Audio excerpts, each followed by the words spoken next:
शुद्धं भूमिगतं तोयं शुद्धा नारी पतिव्रता शुचिक्षेम करो राजा संतोषी ब्राह्मण शुचि।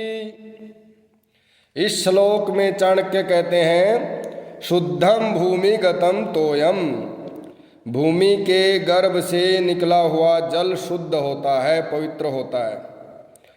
शुद्धा नारी पतिव्रता, पतिव्रता नारी शुद्ध होती है। शुचिक्षेम करो राजा, प्रजा का कल्याण करने वाला राजा पवित्र होता है।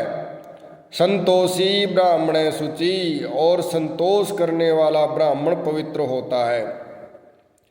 प्रस्तुत श्लोक में चाणक्य ने पतिव्रता नारी की महत्ता बताते हुए यह स्पष्ट किया है कि नारियों में केवल वही नारी कहलाने के योग्य है, क्योंकि वही पवित्र होती है जो पतिव्रत धर्म का पालन करती है।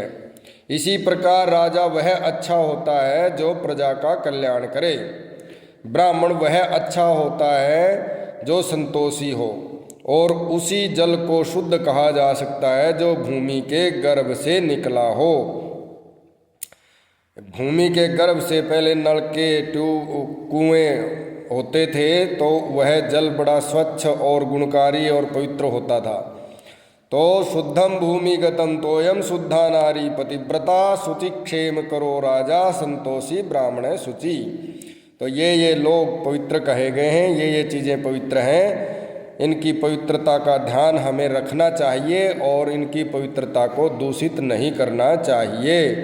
तो कहीं कोई दूषित न हो जाए, इस बात का हमें ध्यान रखना चाहिए। जैसे जल में पॉलीथीन बहा देने से, गंदगी बहा देने से और कुएं के अंदर गलत चीज़ें डालने से भूमि का जो जल है, और भूमि के अंदर भी तरह तरह के रासायनिक और प्रदूषण युक्त केमिकल जो छोड़े जाते हैं, उनसे भूमि के अंदर का जो जल है वो दूषित होता है। तो इसी तरह से और चीज़ों की भी पवित्रता, स्वच्छता बनाए रखने के लिए हमें सावधानी बरतनी चाहिए।